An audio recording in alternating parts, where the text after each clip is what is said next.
Seja bem-vindo a Metafisicamente.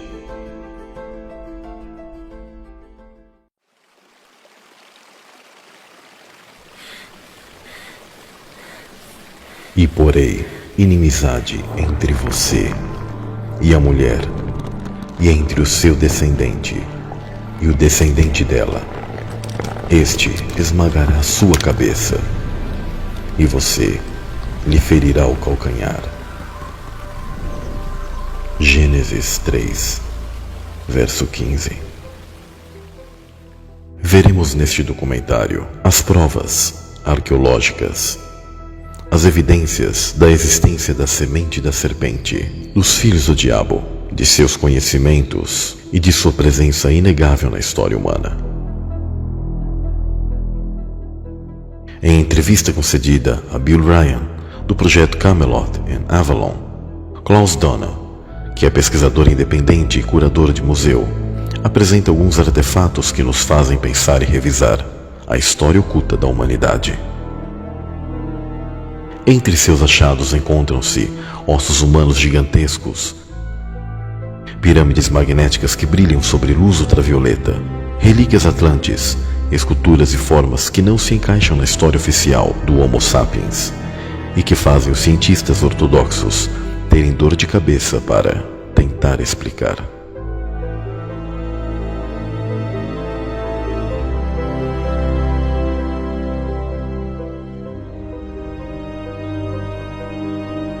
A história secreta da raça humana.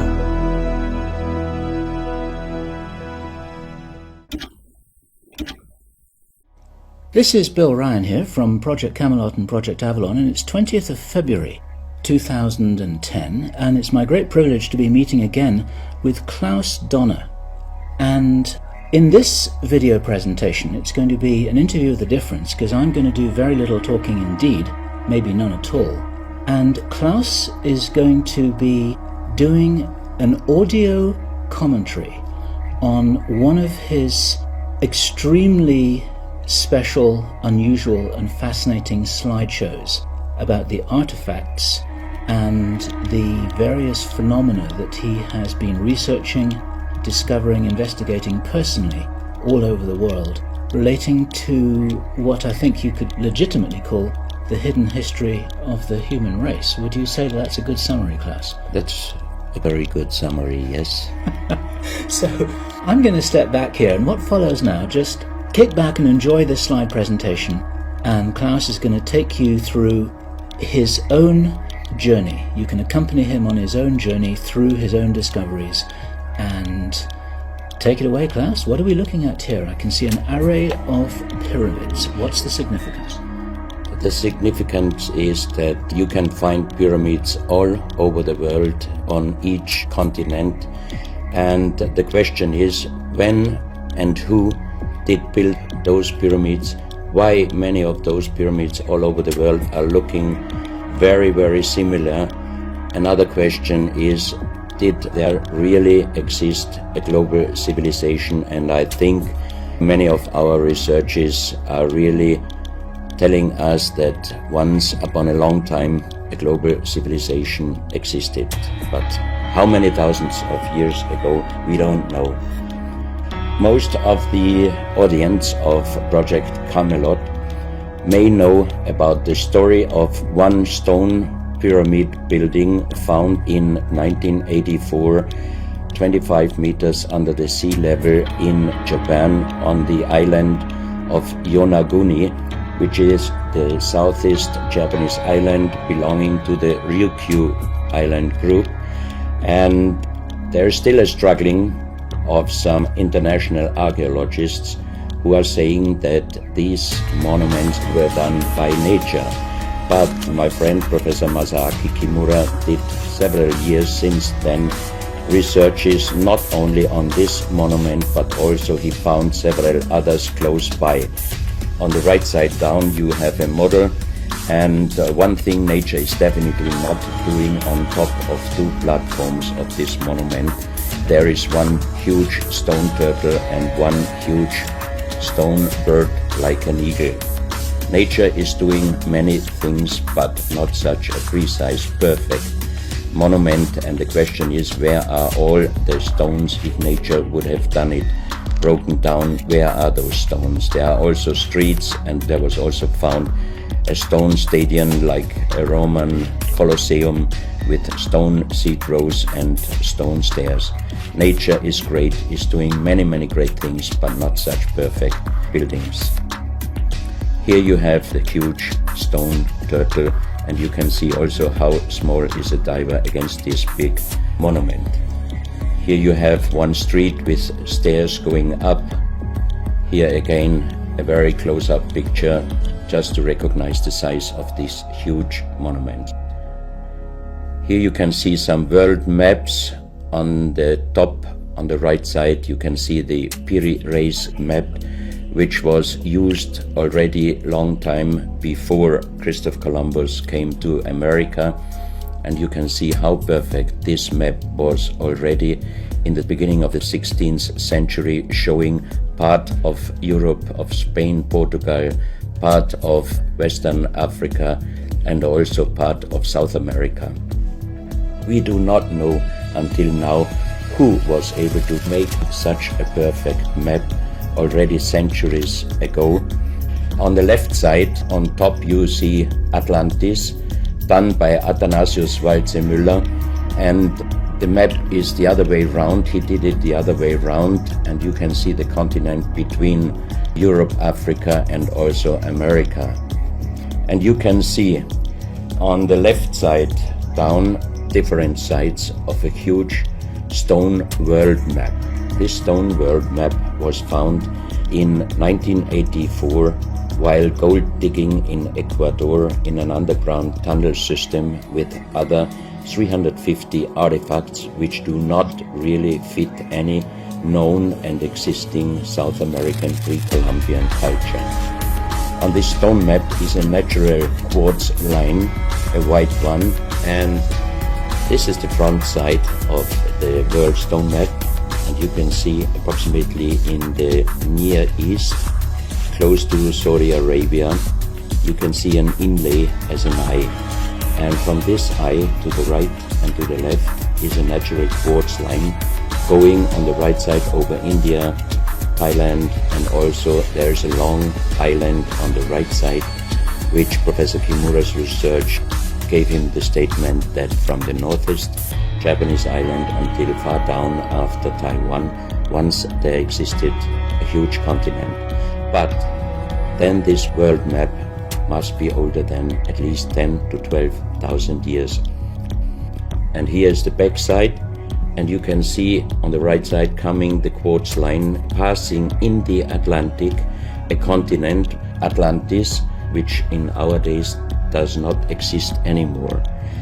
Then the white line is crossing part of South America, and here you have a close-up, and you can exactly see the Bay of Guayaquil, an inlay going up to north, and a round inlay showing exactly the place where there were found those artifacts, and there is also the best quality water worldwide existing. One other very interesting artifact found on the same place in Ecuador is the so-called pyramid with the eye.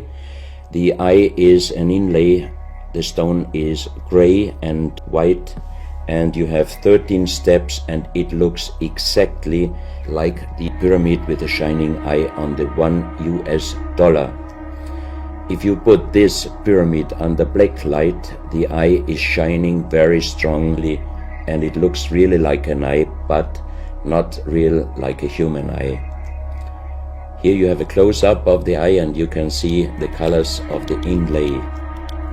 On the bottom of this pyramid, you have the inlay in little gold plates showing the Orion star constellation, and you have unknown writing. The translation of Professor Kurt Schildmann, who was the president of the German Linguistic Association, and he was perfect in more than 40 languages. He was able to translate this writing. He called it pre-Sanskrit because it is older than the oldest writing. And the translation of these 4 letters you can see here, his translation is "the Son of the Creator comes." As we found the same writing on stones in certain countries like Ecuador, Colombia, Illinois, United States, Clausel, France, Malta in the Mediterranean, Turkmenistan, Australia, and in southern Calabria, Italy, just a few years ago. Always there are stones and ceramics, terracotta with the same writing. That means this writing existed once worldwide, and that means there must have been a global civilization older than Sanskrit, older than 6,000 years. And Professor Schildmann also told me that this writing has a little similarity to the Indus writing and also to the Easter Island writing. And as he said, this is older than Sanskrit. He called this writing pre-Sanskrit. On this stone, you can see on the top the 2 eyes, and then you see the right hand holding the pyramid and putting the left hand on top of the pyramid. That means showing how to use this pyramid with the eye. On this stone you can see an end-carving, sitting a man on a stone holding the pyramid exactly as it was shown on the artifact before. From his eyes are going rays out, and on the right side you see 2 bowed persons. On his head he has something like a small helmet, and from this helmet goes up like an antenna to a strange object over him. And here you have the photo of the discovered helmet. We could not yet make a metal research or checking what kind of metal was used, but you can see in the center of the helmet that something is missing, and that might have been this kind of antenna which was shown on the artifact before. Another very strange finding from the same place is 1 big jade cup and 12 little jade cups.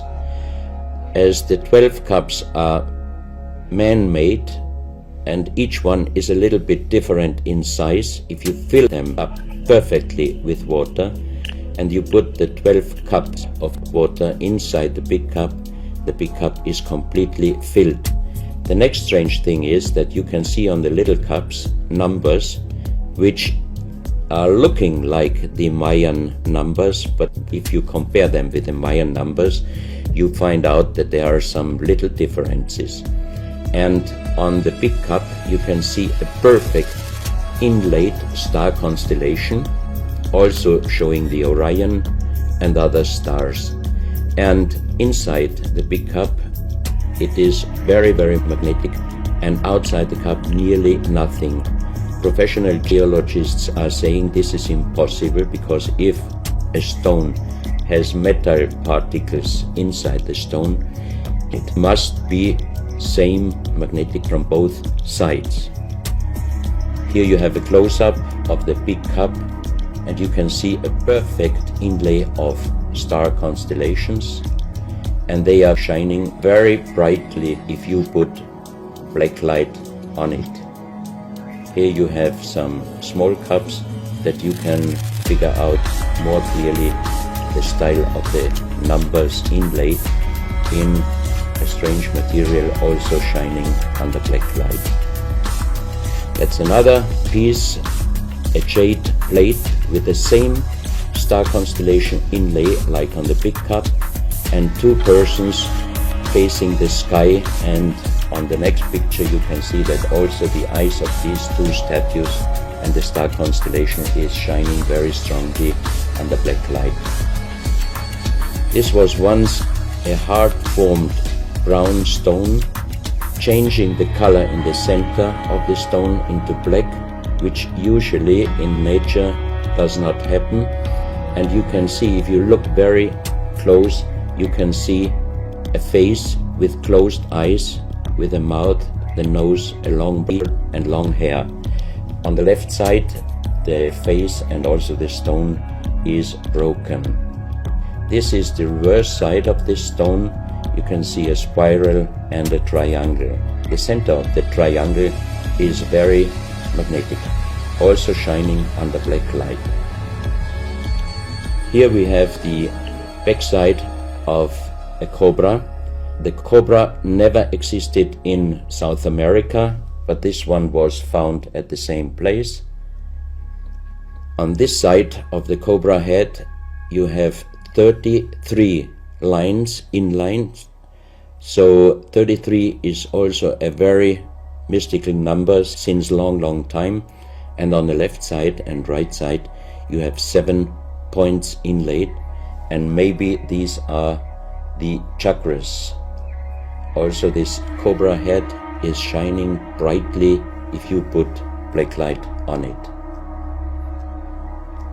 Another object here, you have a perfect worked dolphin head, and also this artifact is shining under black light. Here you have a kind of stone helmet. You can put this granite stone helmet on your shoulders, or you can lay your head inside it, and the inlay points which you see on this helmet, some experts told me that these points are exactly the acupuncture points on the human head. Here you can see how it might have been used. And a few months ago they found at the same place an unfinished stone helmet. So that means that also some of these artifacts were made directly in Ecuador, but many years ago. And also the inlay on this object are shining under black light very bright. This is a fantastic jade snake, and also the inlay points are shining under black light. Here we have one artifact which is very perfectly carved on the back side, so that means it might have been used to put this artifact on the front of your forehead. You can see the two eyes inlaid, and on the reverse side you have the so-called third eye. Maybe this artifact was used for some ceremonies or for meditation. Here we have a jade plate with an inlay of a spiral, also shining brightly under black light. Another one, you can see 7 rings inlaid in the jade plate and also shining under black light. Maybe this also could be a presentation of the 7 chakras. Here is one of the ceramics found there. It's a great masterpiece, and the question is, how can you make this artifact out of one piece of ceramic?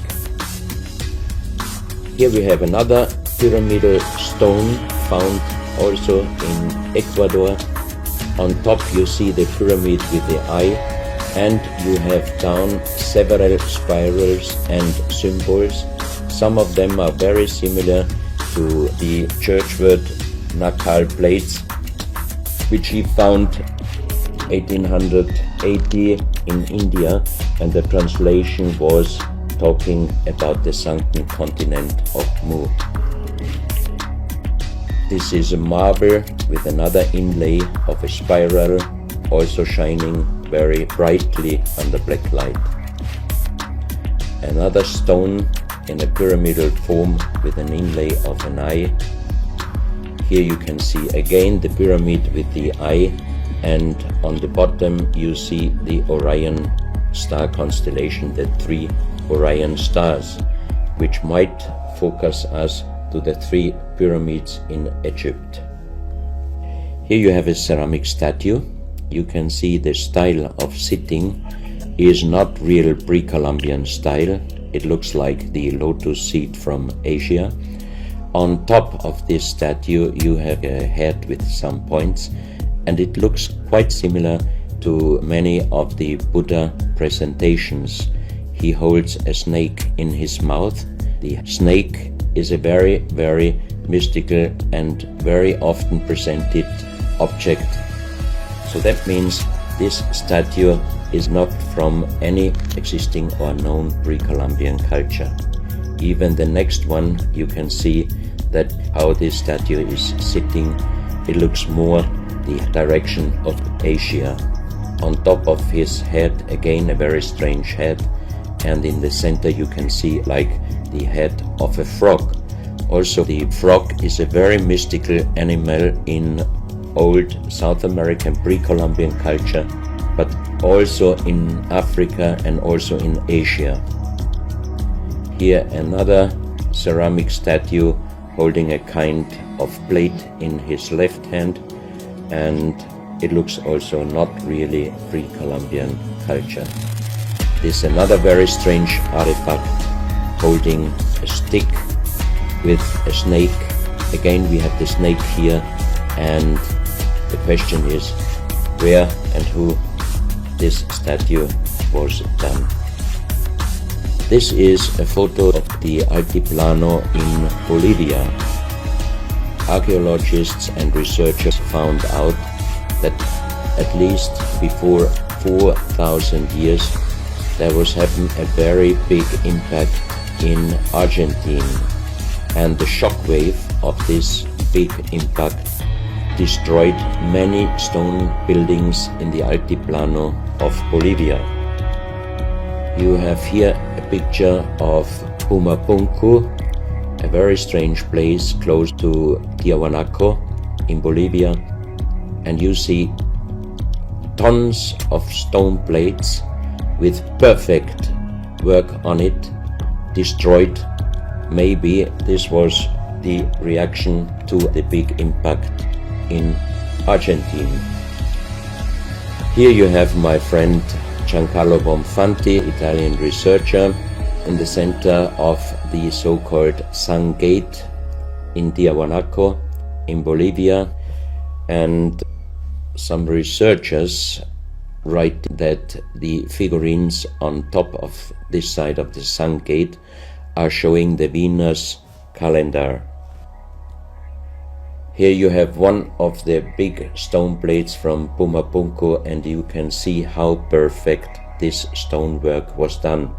And the question is, could you do such perfect work with simple tools? Close to this area, they found skeletons with a size of 2.6 meters. And the picture on the top shows you the skull of one of these skeletons, and it looks like it is deformed, but definitely these skulls are not deformed. They are natural style, like an egg. On this photo you see how strong the jaw of those skulls were. This is a front view, and the most interesting photo is this one, because you can see that the top of the skull does not have the 3 plates which we have as Homo sapiens, and that shows us that these skeletons are not Homo sapiens. What we might be able is doing a DNA check and an age dating on these skeletons, because we are very much wondering what kind of humans did exist long time ago and how long ago. On the next pictures I show you some artifacts found close by the real giants, and when I first time got this mask in my hands I tried to look through the 2 eyes. At that time I didn't know that they were belonging to 2.6 meter skeletons, and I was just wondering why did they make masks where you can only look out from one eye? But after knowing that those people were over 2.5 meters, I could imagine that their skull was of course bigger than our skull, and that's why these masks were for us oversized. That's another mask from Bolivia, another one with very wonderful encarving, many spirals and many symbols, which we also found in many other cultures. This is a very heavy stone figurine, and again here you can see on the top the head of a snake going down on his backside. This is the reverse side. You can see again the snake. So that means the snake must have been a very, very important animal in the past of our history. Here you can see a stone flute. The strange thing is that the vibration of the sound of these stone flutes is exactly the same as our brain waves. So that means maybe those flutes were used for meditation or for healing purposes. And each two holes are connected perfectly with each other. That means you can make perfect holes into this very, very hard stone, but how you connect with simple tools the two holes on the bottom, this would be even in our days a very difficult work to do. Because it's in the shape of a U and it curves around inside the stone. That's right. And with simple tools you are definitely not able to do such a work. And even the holes are very precise. This is the form of a boat, and you have 3 flute pipes at the end. Here you can see how perfectly they were made. This is another flute, very small. You can use it only with very soft blowing, and the sound is like the sound of the dolphins.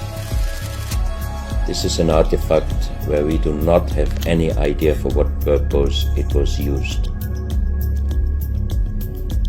Now we are in Colombia.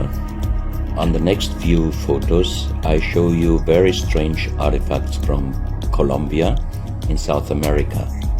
The most famous industrial designer and architect in Colombia, Professor Jaime Gutierrez, is collecting strange artifacts from his country already since centuries. His most important piece is the so-called genetic disc. Here you can see a disc made out of lyddite, a very hard stone. It's nearly the same hardness as granite, but the structure of lyddite is like leaves, so it would be quite impossible to make the same disc in our days out of the same material. The diameter of this disc, we call it the genetic disc, is about 27 centimeters. And on this disc you have several things presented which usually you can only see with a microscope. For example, on the left side, around 11 o'clock, you can see one egg, human egg, without, and another with spermia. On the right side, at approximately 1 o'clock, you can see some spermias, and then you have several very strange presentations which we could not explain. But here on the left side you have a microscopic photo from the inside of a lady done by a Swedish photographer, and you can see that the egg without and with spermia looks exactly like the presentation on this genetic disc. On the reverse side you have on top several presentations of fetus in different size, different age, ending up with looks like a little child. You see also at the end of the plate around 6 o'clock female and male, and also on the right side around 9 o'clock you can see the presentation of man, woman and child. But the strange thing is how they present those human-like heads. Here you can see a knife done by the same material, Lydite. On top of the knife, on the handle, you have mother's head. Beyond you have the child's head, and the umbilical cord is going around the neck of the child. So that means this knife would have been used to cut the umbilical cord, saving the child's life. This is a close-up mother, child and umbilical cord. This is an instrument. It might have been used for helping the child coming out, leaving the mother, when there were some complications. And it is also made out of the same material, Lydite. You have here the vagina and the child's head coming out. And on the reverse side, you can put only your thumb inside. That means you can only use this instrument with your fingers, meaning you cannot use power. So that means it might be safer helping the child leaving the mother than our instruments we are using in our days, because sometimes the modern instruments, while being used, can damage the child's head. This, we think, is a medical instrument. It is also Lydite, and it's a perfect form. Another one, and these are other ones. They are very much smaller than shown on this photo. And when we did material check in Vienna, the most expert worldwide checked those pieces. First of all, the material.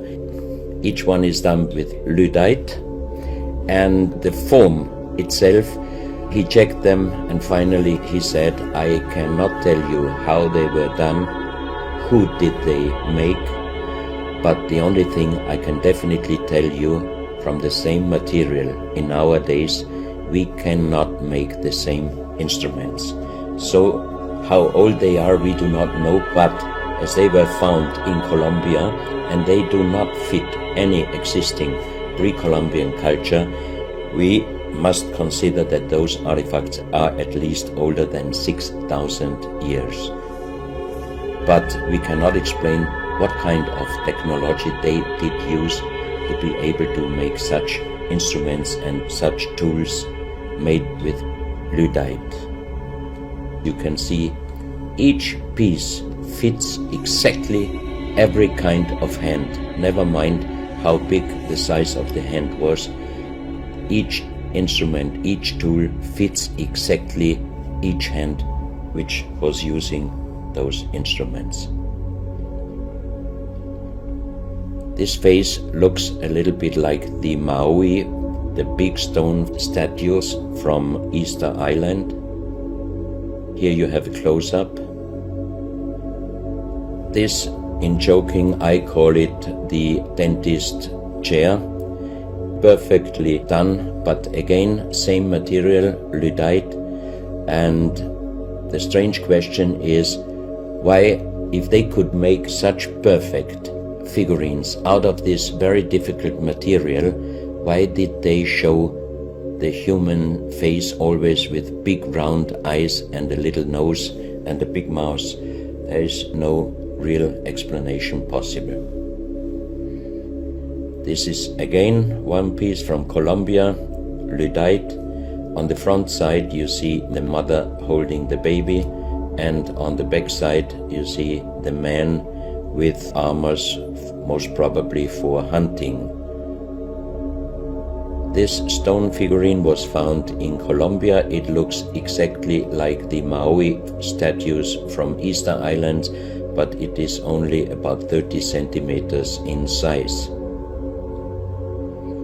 This is another masterpiece of stonework. You have on both sides presented one bird, but if you look at the front side, you can see that the two birds presenting a face, and on the left side, between the bird's head and the wings, you see again this unknown writing which we found on stones from all over the world.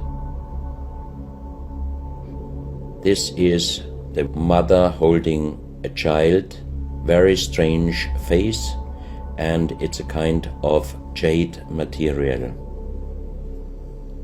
This is another stone from Colombia showing an armadillo. On top of the armadillo you can see a strange face with long ear and two horns on top. On this artifact you can see a smiling face on top. You have two triangles on this side, and on the other side, on the right side, you have a face.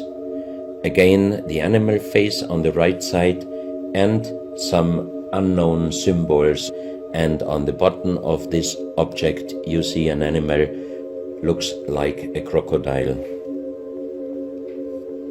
Now we are moving to Guinea, West Africa, very close to the border with Mali. They found on a huge granite mountain the half portrait of a lady done in granite stone, and the size of this statue from top of the head until the middle of the torso is exactly 150 meters. So this is a real big question. Who might have been able to do such a huge granite half portrait in a mountain at least 10 to 12,000 years ago?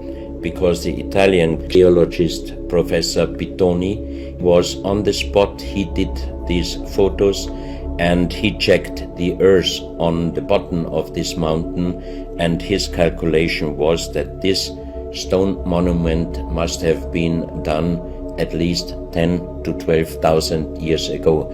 But then we have the real big question: who could have been able to do such a big stone monument? Even in our days it would be impossible, or at least it would cost so much money that it would never be able to do.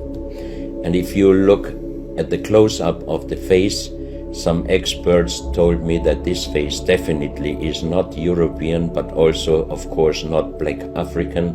It must be either South American or Asian culture. But then again, we are at the point 10 to 12,000 years ago. It might be the civilization, the lost civilization from Atlantis. Close to this area in Sierra Leone, Professor Pittoni was in charge of diamond excavations. And as he heard in this area a legend about Allah was angry with some angels, and he put them into stone and throw them to the earth. He put the sky, also made it into stone and throw it to the earth, and he put the stars and throw them to the earth. The legend says that the sky you can see on this stone, they call them sky stones, sky blue stones found in this area under the earth. And we did research in Vienna. This is definitely artificial stone. It's not a natural stone, and all the material could be found, but the only thing they could not inform us is what kind of color did they use to get this real sky blue color. The stone figurines found from 20 meters down to even 50 meters. Professor Pittoni always took some organic material from the finding place, and the age dating of those stone artifacts are from 2,500 years up to the oldest one, 17,000 years. Here you have a granite stone, so-called nomoli, stone nomoli, with very nice encarving. Here you have a man sitting on an elephant. As there are also the legends of giants all over Africa, You know how big is an elephant. It's a wonderful stonework. It's very hard and very heavy. There are also some artifacts showing half human or human with the head of a reptile holding a kind of pot in their hand, and they could put something inside this pot, and also on top of several nomolis there is a hole for putting something inside, and most probably they were used for ceremonies. Here you have a kind of animal. It looks like a dinosaur, and when Professor Pittoni found this statue, it was making a strange noise. So he opened the statue, and they found inside the small black ball you can see on the bottom of the statue, and this was iron material. When we did the research on this artifact, and especially on this metal ball, next morning the professor called me and told me that somebody must have done a bad joke to me. I asked why, because the result of the research was this metal material is chrome steel, and chrome steel was found first time at the beginning of the 20th century in Austria. That means it was impossible inside a statue with the age of approximately 17,000 years. But when I called immediately Professor Pittoni, he was laughing and he said, "I'm a geologist. If a statue is making a strange sound, I do not open it just right away, but I did several X-rays, and you can see here on the right picture one of the X-ray photos, and you see that inside the closed statue already the round ball, the chrome steel ball, was existing. On this X-ray photo you can see exactly, and also Professor Pittoni saw that this statue in former days already was opened but perfectly closed again, and he called a specialist who opened it exactly concerning this photo, the small stone ball which was closing the hole inside, and you can see that the metal ball was already existing. Some of you might have watched several pictures, photos on the internet of giant skeletons found in desert, in India, in China and other places. Most of those photos were competition photos to present Photoshop. Perfectly done. I also was quite impressed when I received first time one of those photos, but these photos I'm showing you now, they are definitely not coming out from a Photoshop competition. These photos are real skulls and skeletons. This skull was found in a tunnel system underground in Colombia. The skull is dated up to 11,000 years.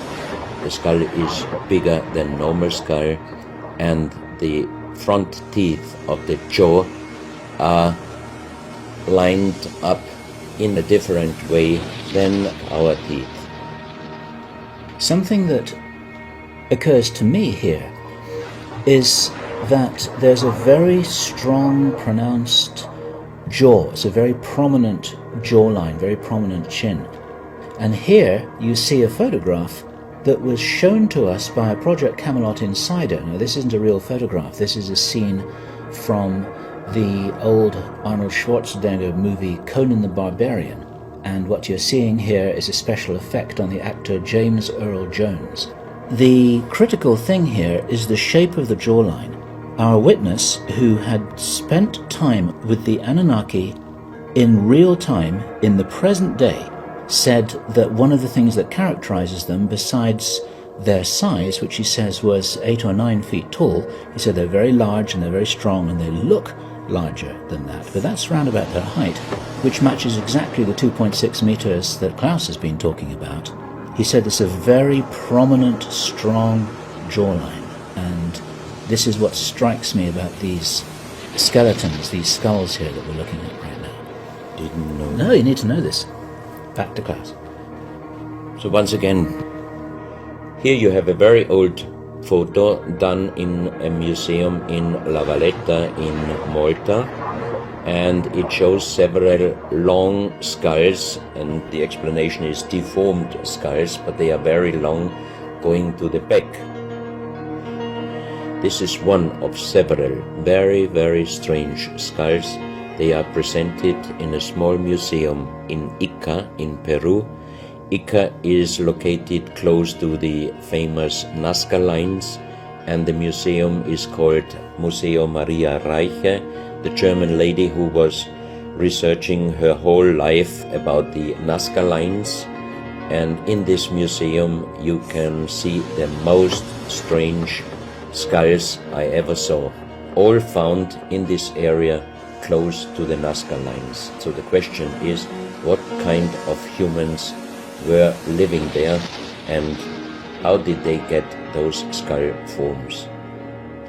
And especially this one, definitely several doctors and experts told me it would not be possible to create such a kind of deformation, because through deformation you do not get the double bone material on the skull, and on this skull even you have particles of the skin and hairs, and I think it would not be difficult to do a age dating and especially a DNA analysis of this skull.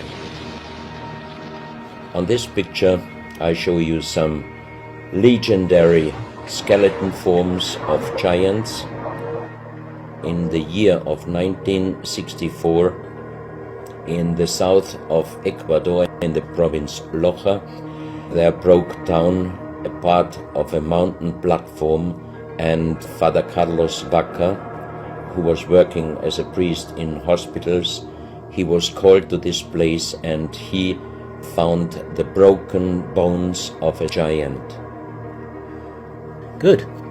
Well, Klaus, I asked you if you would take us on a journey, and for the last nearly an hour, I think it is, you've taken us on a fascinating journey not only around the world, but through time, back as long ago as 17,000 years.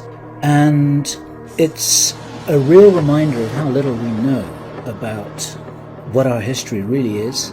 These are important pieces of an important puzzle, and you're doing an enormous amount to raise people's awareness of what it is that we're not shown in many museums, what it is that we don't read in anthropological textbooks, and what it is that many university professors still refuse to recognize. And thank you so much for your part in helping to raise our own understanding of our history on planet Earth. Klaus, thank you.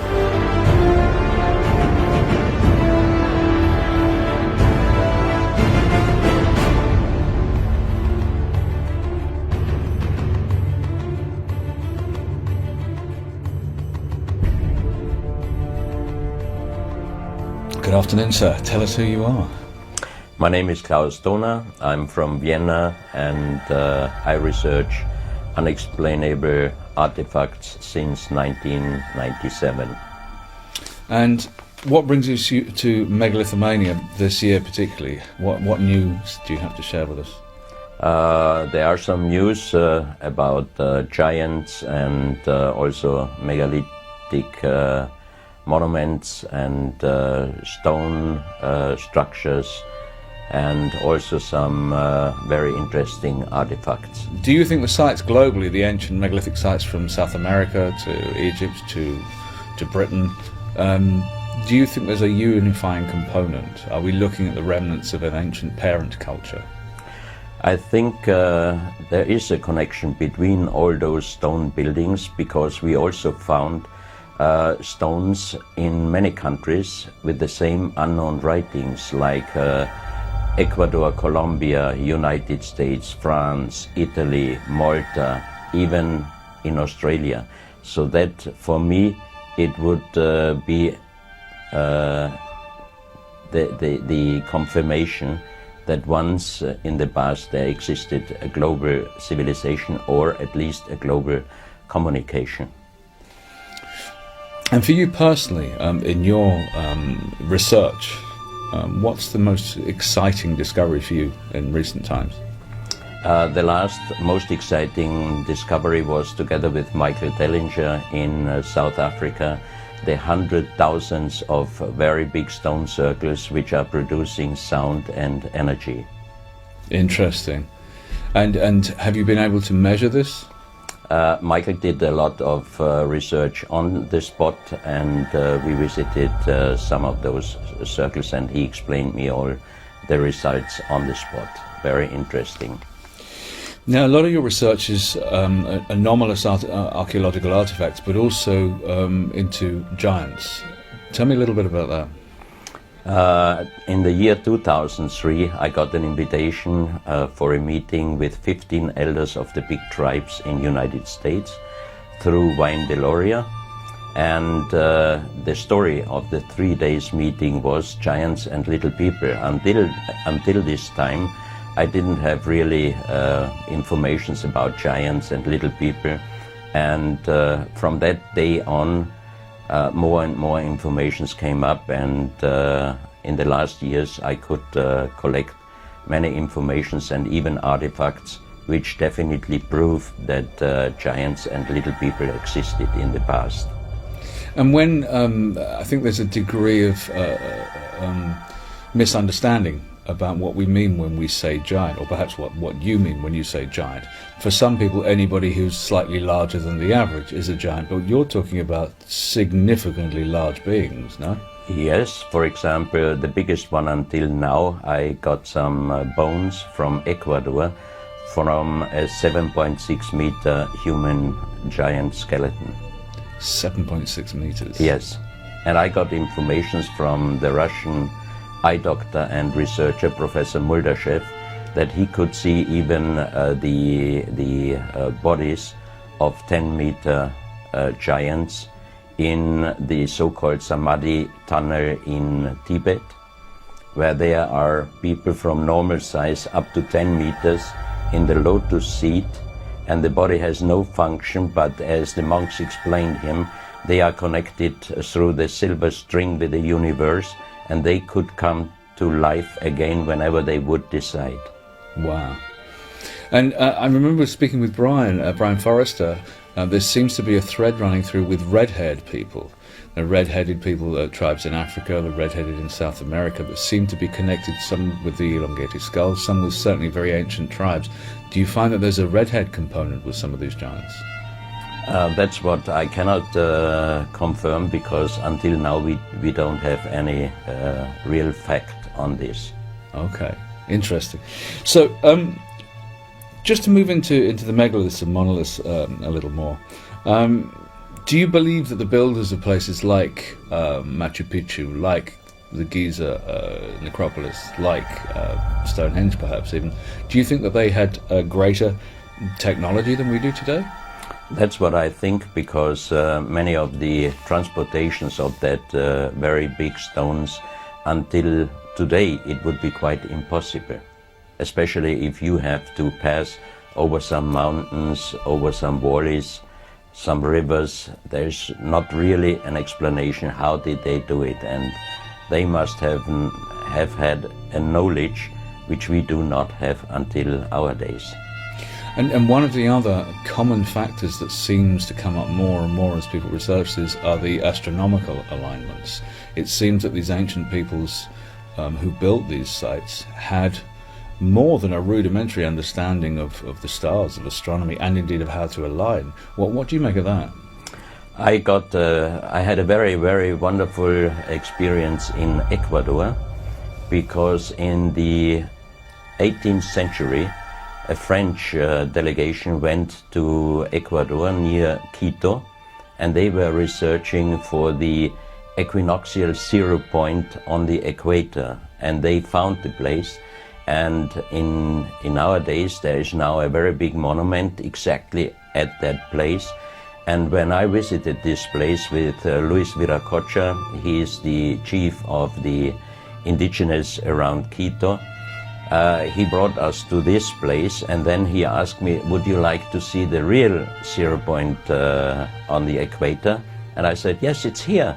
He said, no, and we drove up with four-wheel drive on a mountain close to Quito, and the last 500 meters we had to walk up, and on the top of this mountain there was a huge stone circle, and we had two GPS with us, and we made the measurement. And the 0 point, exactly, the equinoxial 0 point on the equator is up on that mountain, just inside that stone circle. That means that those people, thousands of years ago, they knew exactly where the real equinoxial 0 point on the equator is. And there is a young archaeologist who is doing the research there, and he found out that exactly all the important places in South America are exactly on these equinoxial lines going out from this 0 point. So that means, how could they have known that?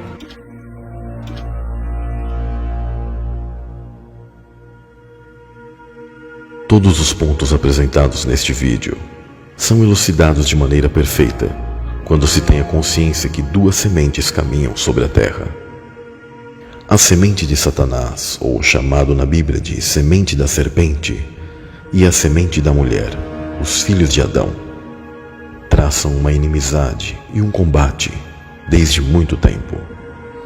A semente da serpente, do qual se inicia com Caim e sua descendência, e a semente posterior do fruto dos anjos, dos quais a Bíblia, a literatura enoquiana, literatura etíope, como Quebra-Nagast, e diversas mitologias, onde são narrados os encontros da miscigenação de deuses com os homens. Todos estes pontos são uma realidade. Vale lembrar que tais seres não são seres de outros planetas ou galáxias, mas sabemos que são demônios. Tal descendência sempre apresentou características diferentes do ser humano geral, como maior altura, ossatura diferenciada, alguns com crânios alongados devido à capacidade cerebral maior, a presença de mais dedos nas mãos e nos pés, muitos pelos no corpo, pelos avermelhados e até mesmo de altura menor, semelhante ao enanismo. Na Indonésia existe a ilha chamada Ilha de Flores, onde existe uma peculiaridade diferente comparado a outros lugares do mundo. Nesse lugar, muitos animais de outros lugares da Terra têm tamanho diferente dos animais da Ilha de Flores, mesmo sendo da mesma família. Os restos ósseos dessa ilha mostram elefantes e hipopótamos anões, enormes dragões de Komodo, assim como pássaros e ratos gigantes comparado ao tamanho natural.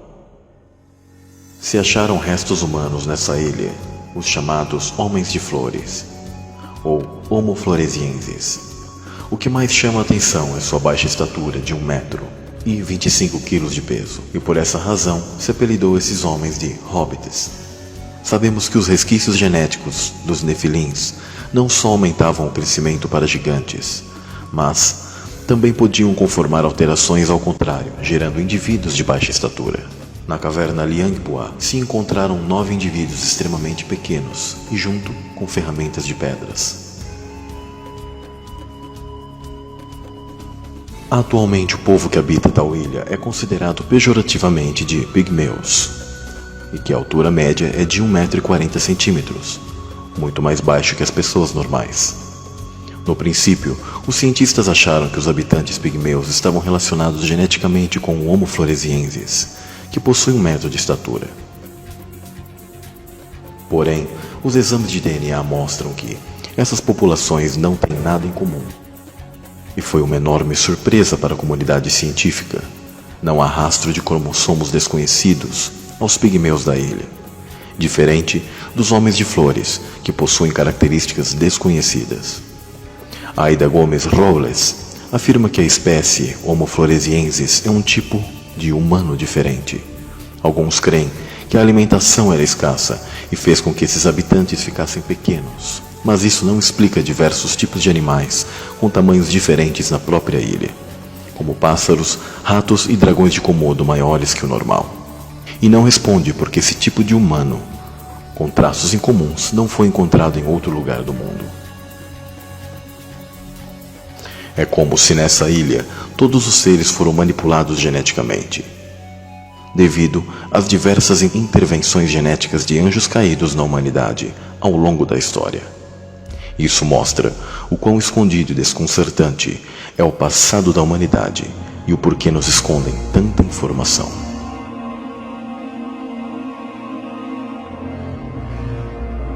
Todos os pontos colocados neste documentário são um fato e fazem parte da arqueologia proibida, a história secreta da humanidade.